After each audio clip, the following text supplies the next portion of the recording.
মানুষ একদিনে বদলায় না, এক কথায় বদলায় না, কিন্তু বদলায় মনোযোগ থাকলে, আন্তরিকতা থাকলে বদলায়। মানুষের পরিবর্তন আল্লাহ তাআলা করেন। অসংখ্য মানুষ যুগে যুগে আল্লাহ তাআলার দয়া এবং রহমে বদলাইছে। আপনি আমি বদলাবো না কেন? আল্লাহ তাআলাই হেদায়েত দেন, আল্লাহ তাআলাই পথ হারা করে দেন। এই জন্য আল্লাহর কথা মনোযোগ দিয়ে শুনতে হয়, আগ্রহ থাকতে হয়, নিজের মধ্যে গ্রহণ করার মানসিকতা থাকতে হয়। আমি পারবো, আমি সম্ভব, আমি মুসলমান, আমি মানুষ। আল্লাহর কোরআন মানুষের জন্য, হুদাল্লিন নাস, হুদাল্লিল মুত্তাকিন, মানুষের জন্য কোরআন, মুত্তাকিদের জন্য কোরআন। তাহলে মানুষ পারবে না কেন? রাসূলুল্লাহ সাল্লাল্লাহু আলাইহি ওয়াসাল্লাম, তাকে তো আল্লাহ তাআলা মানুষের জন্য পাঠাইছে। ওমা আরসালনাকা ইল্লা কাফাতাল লিন্নাস। আল্লাহ তাআলা বলেন, আপনাকে আমি রাসূল বানিয়েছি সারা পৃথিবীর সমস্ত মানুষের জন্য। তাহলে তিনি মানুষের জন্য আসছেন। তো মানুষ তাকে অনুসরণ করতে পারবে না কেন? যাকে পারবে না তাকে পাঠাবেন কেন আল্লাহ?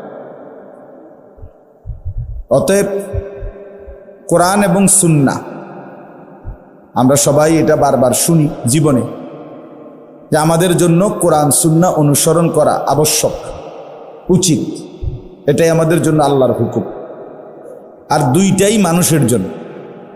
কোরআন নাজিল হয়েছে মানুষের জন্য, রসুলকে পাঠানো হয়েছে মানুষের জন্য। তা আপনি যদি মানুষ হন, পারবেন না কেন? আমি পারবো না কেন? হ্যাঁ, ছাগল হইলে, পাগল ছাগল হইলে, গরু ছাগল হইলে হয়তো পারবেন। তা আপনি আমি তো গরু ছাগল, মানুষ। এই জন্য আসলে এটা আমি সব সময় বলি, নিজের ভিতরে যদি এই অনুভূতি জাগে কারো, আমি মানুষ, আমি পারবো, আমাকে পারতেই হবে।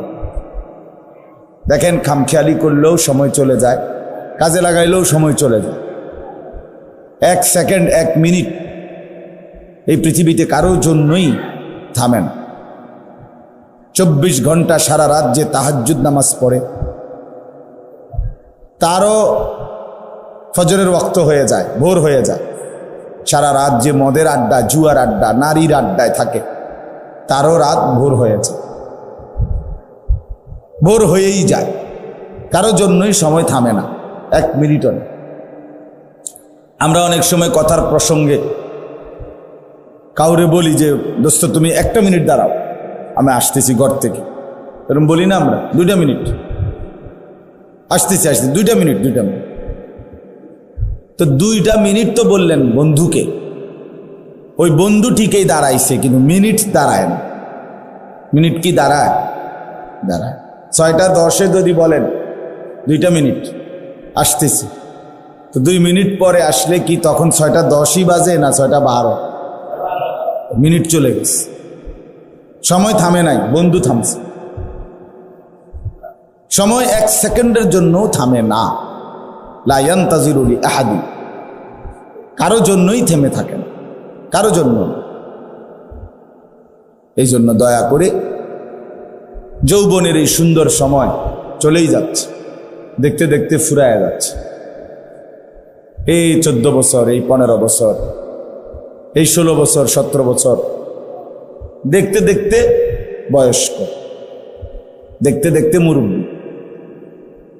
আল্লাহ তাআলা শক্তি সামর্থ্যের সময়টা ধীরে ধীরে দুর্বল করে দিচ্ছে।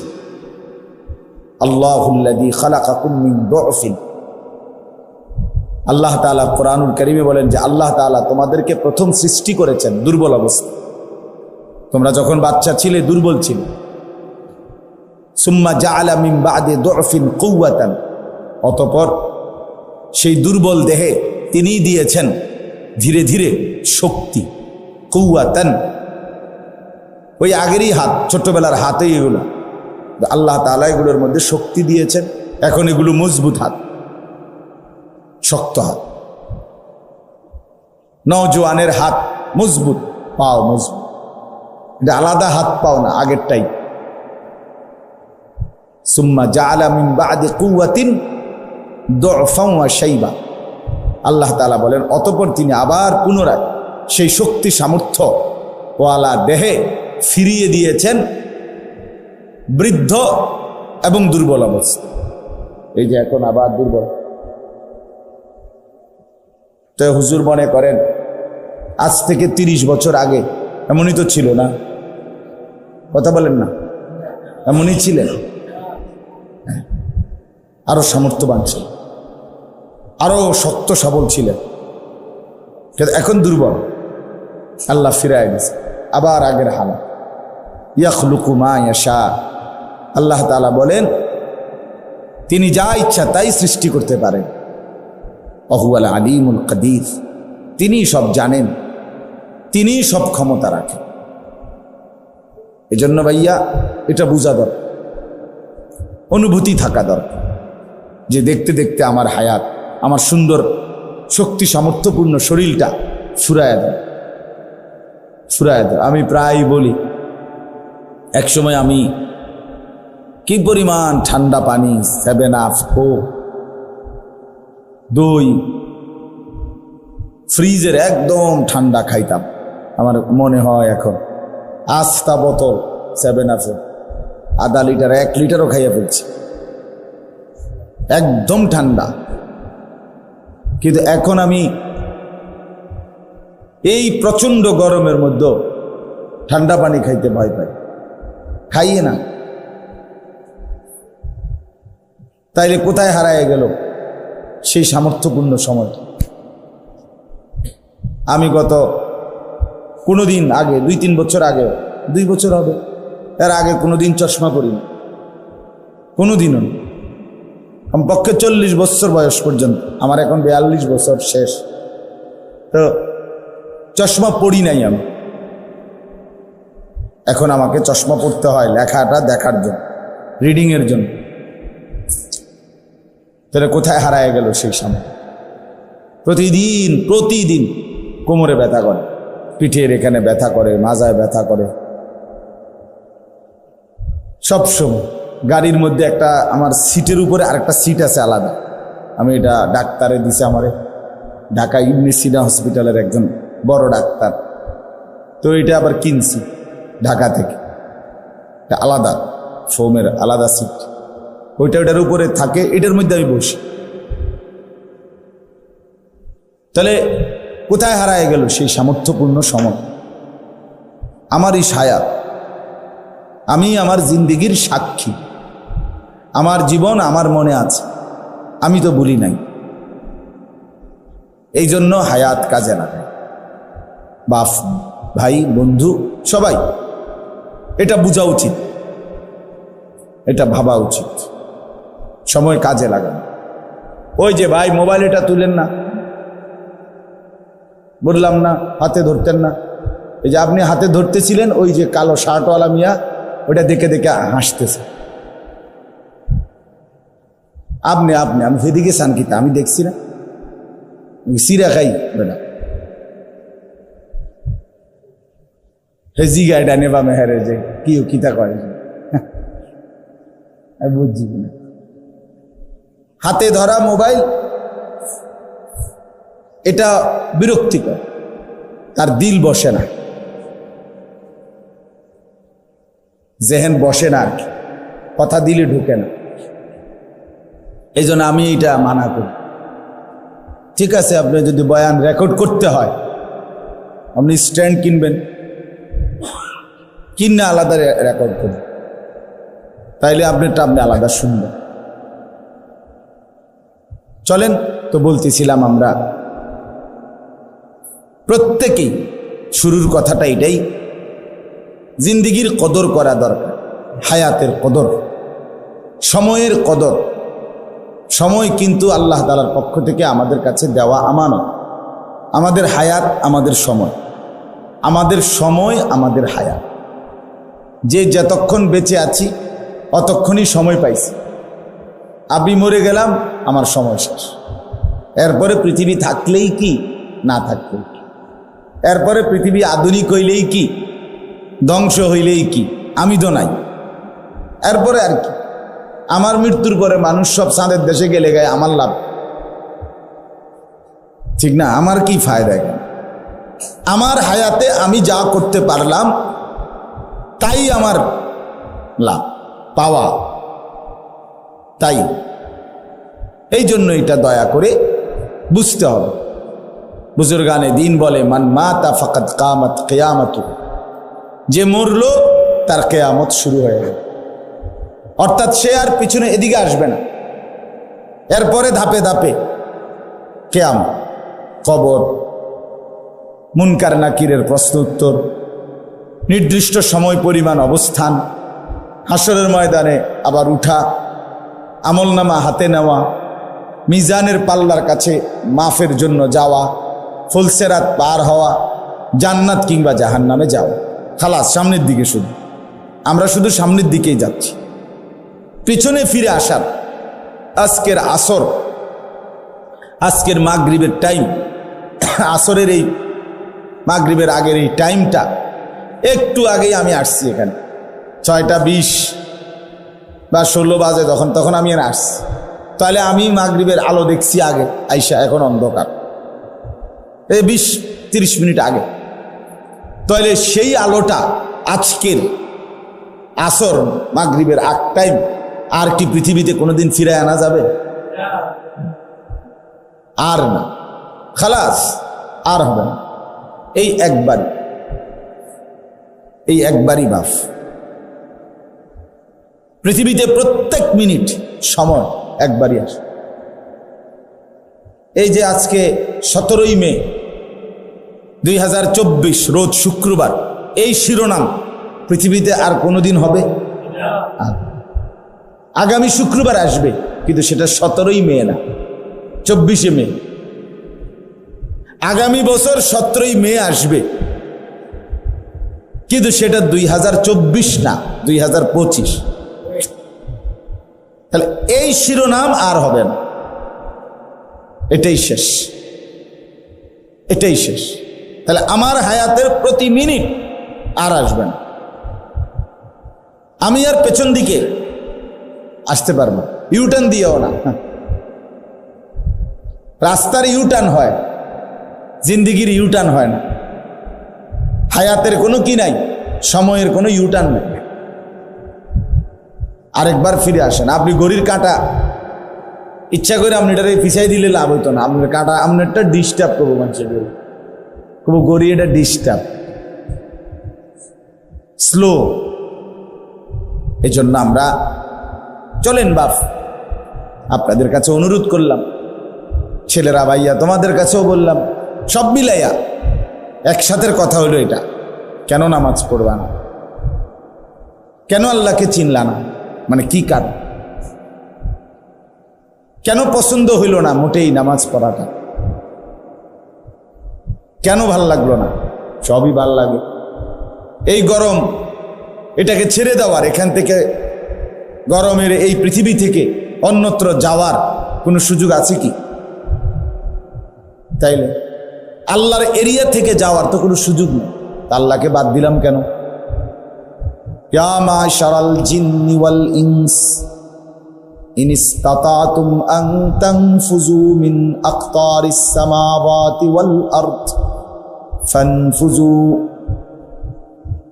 রব্বুল আলামিন বলে, হে মানুষ এবং জিন, যদি ইচ্ছে করো তাইলে আমি আল্লাহর আসমান এবং জমিনের সীমানা থেকে বেরিয়ে যাও, দেখো তো পারো কিনা। ফানফুযু, বের হও। গুনাহ করছো না ফরমান, তো আমার সীমানা ছেড়ে দাও। সেজদা দিবানা না ফরমান আমাকে, পড়বা না মাগরিব ফজর জোহর আসর, তাইলে বেঈমান সরো আমার এলাকা থেকে, বাইরে বেটা। দুনিয়ার মানুষ তো বলে, মিয়া তুই আমার দল করো না, তুই আমার সামনে যা বেটা, থেকে বেটা, তুই আমাদের অফিসে আমাদের কোম্পানিতে কাজ করো না, আবার এসে এনে ঘুরাঘুরি করছো, বেরো বেটা এখান থেকে, বেরো। কেউ যদি ক্ষমতাধর হয়, একটু বেশি পাওয়ারফুল হয়, সে তো আরো শক্ত কথা বলে, বেটা একদম লাথি দিয়ে বাইর করে দেবো বেটা এন থেকে বাইরে, বলে কিনা বলেন না কেন? আল্লাহ তাআলা যদি ফেরেশতাকে বলে যে তার একটা লাথি দিয়া মার, একটা লাথি তারে, এই অসভ্য মাগরিবের নামাজ কেন পড়লো না, মার, টাম করে একটা লাথি মার, কি হবে তখন? এশার নামাজ না পড়ে এই নাফরমান শুইতে আসলো, আল্লাহ যদি বলে ফেরেশতা একটা লাথি মারবে, এক লাথির লগে যেন মুরাদনগর ফারুইয়া দেবীদের বিয়ে করে, কি হবে ভাইয়া? আল্লাহ পারবে না? কি পরিমাণ ইহসান ও করম রবে আল্লাহ তাআলা, কি পরিমাণ দয়া, কি পরিমাণ দয়া। দেও, বসাও না, ও ভাইদেরকে বসতে দাও, কোনো না কোনো সুরতে বসাও, সলিমুল্লাহ মাওলানা বসাও ওদেরকে, ওখানে আর একটু আগায় দাও, বেশি আগান যাইতো না, গরমের কারণে ইচ্ছা করে না, আমি কই না যে আরো সাফান, কেমনি কই বেড়াবে, ও হুজুর আমি এটা কোনো বিচার নেই, আমি গরম চলেন, এই জন্য বললাম আর একটু দেখেন, একটু একটু সামান্য একটু আগায় দেন, কষ্ট হলেও বরকত হবে।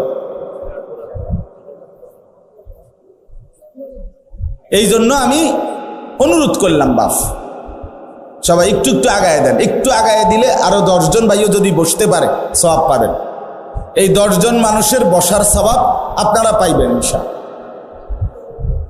সামান্যটুকু জায়গা বেচারার যেটুকু সামর্থ্য চেষ্টা করছে, হুজুর আমার মুরব্বী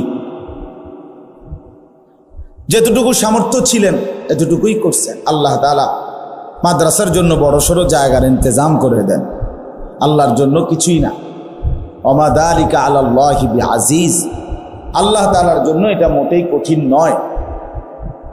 তো বাপ আমি 2টা আয়াত পড়ছি, আয়াতগুলো এখন বলতেছি, কিন্তু মূল আপনাদের কাছে প্রথম কথা আমি বলে নিলাম, দয়া করে জিন্দেগি কাজে লাগান, কেন গাফলতি করবেন? এটা কেমন ইনসাফের কথা? মানুষ এত বিবেকহীন হবে কেন? মানুষ তো আর জানোয়ার না, মানুষ তো কুকুর না, বিড়াল না, শূকর না, মানুষ তো গরু ছাগল না, মানুষ। অতএব সে তার মালিককে চিনবে না কেন? আল্লাহকে সেজদা দেবে না কেন? কি লাভ? নামাজ না পড়ার দ্বারা কি বেনিফিট? আল্লাহকে নারাজ করে লাভটা কি? কি হলো? আল্লাহ তাআলা কোন দিকে আমাদের লস করে দিলেন? তার চাইতে বেশি বড় দাতা কে আমাদের? তার চাইতে দয়ালু মনিব কে? 24 ঘন্টা যিনি আগলায়া রাখেন আমাদেরকে, সেই আল্লাহ। তার বন্দিগিটুকু ভাল লাগলো না, কেমন হইল এটা? আল্লাহ আমাদেরকে বুঝার তৌফিক দান করেন। ইয়া আইয়ুহাল ইনসান মা গাররাকা বিরাব্বিকাল কারীম। রব্বুল আলামিন বলেন, হে মানুষ, আমার মতো দয়ালু মেহেরবান মনিব থেকে কে তোমাকে ধোঁকা দিয়ে ভুলিয়ে দিল? এমন মেহেরবান মাওলা তুমি কই পাবা? এমন দয়ালু মালিক তুমি কই পাইবা? কে তোমাকে ভুলায় দিল? সারাদিন যে বন্ধুর সাথে আড্ডা দিলা সে তোমাকে কি দিল? যে মোবাইলটার উপরে জীবন উৎসর্গ করে দিলা, নাচ গান ছবি আর ফুর্তি, আর এই মোবাইলের উলঙ্গ ছবি, এর মাঝে কি পাইলা? শেষ পর্যন্ত অর্জন কি? টাকাও গেল, এমবিও গেল, শরীরও গেল, যৌবনও গেল, সব হারিয়ে পথের কাঙ্গাল ছাড়া আর কি হলো? আর কি মিলল? আল্লাহ এটা বারবার বলছে, বান্দা কি পাইলা আমারে বাদ দিয়া? আমাকে ছেড়ে কি অর্জন করলা? বলো। ইকতারাবা লিন্নাসি হিসাবুহুম ওয়া হুম ফি গাফলাতিন মুরিদুন। আল্লাহ বলেন, হায় মানুষ, হিসাবের সময় তো কাছে গেছে, তুমি তো দেখছি এখনো আমি আল্লাহ থেকে বিমুখ হয়ে গাফেল হয়ে আছো। গাফেল হয়ে 30 বছর হয়ে গেছে সুদের ব্যবসা করো, আর ছাড়বা না বান্দা? হ্যাঁ, আজকে 30 বছর তোমার ঘরে রঙিন টেলিভিশন চলে, প্রতিদিন নাচ গান নর্তকীর ছবি, জেনা ব্যভিচারের দৃশ্য, ছেলে মেয়ে স্ত্রী কন্যা দেখতেছে। ভাইয়া কথা বাকি থাকলে বাইরে গিয়ে বলো, বাইরে চলে যাও, দুজন যাও, বাইরে যাও। এটা ফালতু কথা করবে। তুমি চেনো না আমার মিয়া, গাফেল আমি পছন্দ করি না।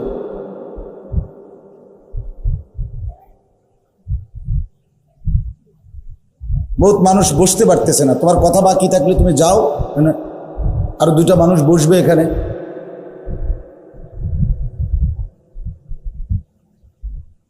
জি বাপ, আমি খুব সাংঘাতিক মানুষ, আমার হিসাবটাই আলাদা। প্রত্যেকটা মিনিট আমাদের জিন্দিগির অংশ। গাফলতের এই জিন্দিগি কখনোই শেষ হবে না, খামখেয়ালি কি কখনোই শেষ হবে না। কি আশ্চর্য কথা, সারাক্ষণই কি কথা, সারাক্ষণই দুষ্টামি, সারাক্ষণই হাসি, ধাক্কাধাক্কি, মোবাইল, নাচ গান, এটা কোনো জিন্দিগি হলো মিয়া? মানুষ তো কিছুক্ষণের জন্য ভাবে, মাঝে মধ্যেও তো ভাবা উচিত একটা মানুষ যে হাই কি করছি, হাই কি করছি। আমি তো একেবারে প্রত্যেক দিন আলহামদুলিল্লাহ নিয়মিতই ভাবি যে আমার আর কি কি কাজ বাকি, কি কি রইল। আল্লাহ আমাদেরকে মাফ করে দেন। এই জন্য আপনাদের কাছে অনুরোধ করলাম, যুবক ভাইদের, তোমাদেরকেও শক্ত কথাই শুনতে হবে, ফিরতে হবে, একজন একজন করে হোক। আমার 30 বছরে যদি একজন করে 30 বছরে 30 জন নওজোয়ানও বদলায়, আর এই একজনের চোখেও কোনোদিন পানি পড়ে, আল্লাহর বন্দিগিতে ফিরে আসে, আশা করা যায় আল্লাহ চাইলে আমাকে তো এই বরকতে মাফ করে দিন। কিন্তু আমি শুধু বলেই যাব সবাই সবার মতো খামখেয়ালি করবে, এটা আমি মানি না। আমার এই তবিয়ত শক্ত, আমি সারাক্ষণ টর্চ লাইটের মতো চোখ ঘুরাই, যতক্ষণই বয়ান করি নজর ঘুরাই চারদিন। গাফেল মানুষ আল্লাহ তাআলা নিষেধ করছে কোরআনে, ওয়ালা তাকুম মিনাল গাফিলিন। বন্ধু আমার, গাফেল হবেন না। নবীকে বলছে, নবীকে, যে নবী 24 ঘন্টা আল্লাহর ইবাদত করতেন, তাকে পর্যন্ত আল্লাহ আবারও বলছেন আপনি গাফেল হইয়েন না। তিনি গাফেল হইছে কখন? হ্যাঁ, নবীজি প্রতিদিন 2 ঘন্টা গাফেল থাকতেন, অমনোযোগী থাকতেন আল্লাহর থেকে, কল্পনা করা যায়? তবুও বলছেন আল্লাহ, ওয়ালা তাকুম মিনাল গাফিলিন ওয়ালা তুতি মান আগফালনা কলবাহু আন যিকরিনা। আল্লাহ বলে, যার অন্তর আমি আল্লাহর স্মরণ থেকে গাফেল, আপনি বন্ধু তার সাথে বসবেন না, এমন ফালতু মানুষের লগে বইবেন না। 7 ঘন্টা বেটা তোর লগে হাঁটলাম, তুই একটাবার আল্লাহর নাম নিলি না। আসর নামাজ, মাগরিব, এশা, 3 ওয়াক্ত নামাজের টাইম চলে গেল, তুই একবারও বললি না আসর মাগরিব এশা না, কোনো নামাজ না, আল্লাহ খোদা কোনো কিছু, শুধু আড্ডা, শুধু হাসি, শুধু ঠাট্টা, শুধু মস্কারি, শুধু বেড়ি, শুধু মোবাইল, শুধু ছবি, শুধু ছবি, এইটাই করে 7 ঘন্টা 5 ঘন্টা যার সাথে চলার কারণে তোমার জীবন থেকে চলে গেল। এটা ফালতু লোক বেটা, এটা বাজে ছেলে বেটা, অসভ্য, এটা হাইওয়ান বেটা। এটা তুমি তার সাথে চলবা কেন বেটা? মানুষ এত ফালতু হয় কিভাবে? মানুষ এত গাফেল হয়? মানুষের বিশ্রাম দরকার, বিশ্রাম কি আমরা নেই না? বিশ্রাম কি আলেমরা, ওলামারা, আউলিয়ারা কেউ নেয় না? মানুষের বিনোদন দরকার, তো হালাল স্ত্রী আছে না? মানুষের হাসি ফুস আনন্দ দরকার, তো হালাল বন্ধু, নেককার বন্ধু, বাচ্চা কাচ্চা অথবা নিজের একান্ত জন আছে না? চাইলে এটা কেমন কথা, এটা কেমন আড্ডা, এটা কেমন বন্ধুত্ব, এটা কেমন ফ্রেন্ড, এটা কেমন একসাথে চলা যে একজন আরেকজনকে জাহান্নামের দিকে নিয়ে যাচ্ছে। আল্লাহ নিষেধ করছেন, ওয়ালা তুতিয়া, এমন অপদার্থের লগে বসবেন না, এমন ফালতু মানুষের সাথে বসবেন না। আপনি নবীজিকে নিষেধ করছেন, ওয়াসবির নাফসাকা মা আল্লাযীনা ইয়াদউনা রাব্বাহুম বিল গাদাতি ওয়াল আশি ইউরিদুনা ওয়াজহাহু। আল্লাহ তাআলা বলছেন, হে নবী, দিবানিশি আপনি তাদের সাথে থাকবেন যারা সকাল সন্ধ্যায় সর্বদাই আমার সন্তুষ্টির জন্য, আমি আল্লাহ তাআলার জিকির, আমার বন্দিগি এবং আমাকে ডাকে, আমাকে নিয়েই ব্যস্ত থাকে। তাদের সাথে চলবেন। কোরআনে আল্লাহ বলছে তাদের সাথে উঠা বসা করবেন। আল্লাহ আমাদেরকে বুঝ দান করেন। যে কয়জন নওজোয়ান ছেলে আছো ভাইয়া, মেহেরবানি করে অনুরোধ করছি, কষ্ট করে গরমের মধ্যেই ভাই আল্লাহর কথা শুনেছো ভাইয়া, আমার অনুরোধ রইল, মুসলমানের যুবক 5 ওয়াক্ত নামাজ পড়তে চেষ্টা করো ভাইয়া। মোবাইলের এই আসক্তি, নারীর ছবি, জেনা ব্যভিচারের এই দৃশ্য, সারাদিন বন্ধুদের এই আড্ডা, খোদার কসম শেষ পর্যন্ত আখেরাত না, আখেরাত তো নাই, দুনিয়াও খুব বেশি লাভবান হবে না, খুব লাভবান হবে না। কাঙ্ক্ষিত কোনো ফলাফল আসবে না। বড় মোবাইল থাকবে না পৃথিবীতে, আমি বললাম। ফিতার ক্যাসেট পৃথিবীতে নাই, চ্যাপ্টা চ্যাপ্টা সিডি এডি এখন আর নাই, কেউ জানতো না। ওরা যারা বানাইছে ওগুলো যখন চলছে তখন কেউ বুঝতো না যে এগুলো থাকবে না।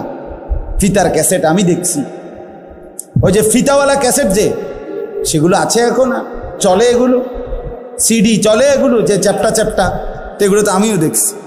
তা আমার বয়স তো কমপক্ষে 600 বছর, ঠিক না? তো আমি তো দেখছি আজ থেকে 25 বছর আগে, আমি তো দেখছি রে বাপ। তো 20-25 বছরের ব্যবধানে এগুলো টোটালি উঠে গেছে। এখন বাচ্চারা যদি মোবাইলে আরে ফিতার ক্যাসেট চিনাইতে হয়তো, তো মোবাইলে হয়তো টোয়াইয়া বাইর করে দেখান লাগবে যে এই রুমা ছিল। এই জন্য বড় মোবাইল, এই প্রযুক্তি, এগুলো থাকবে না। কিন্তু আমি আর আপনি কোনো দিন শেষ হবে না। কবরে যেতে হবে, হাসরে যেতে হবে, মিজানের সামনে দাঁড়াইতে হবে, ফুলসেরাত পার হইতে হবে। কাজে ক্যাসেট থাকবে না, ফিতা থাকবে না, মোবাইল থাকবে না, আমি থাইকা যাব। আমাকে হিসাব দিতেই হবে, আমাকে হিসাব দিতেই হবে। এই জন্য বন্ধুরা মনে রাখতে হবে, সমবয়সী বন্ধু তোমার এই আড্ডার সঙ্গী কবরের সঙ্গী, আখেরাতের সঙ্গী। যে কিছুক্ষণ টাকা পয়সা, মোবাইল অথবা শরীরের ফুর্তি করার সামর্থ্য আছে, ওটুকুরই সঙ্গী, ফুরায় গেলে আর নাই। আল্লাহ তাআলা আমাদের প্রত্যেককে তৌফিক দেন, কবুল করেন, আমিন।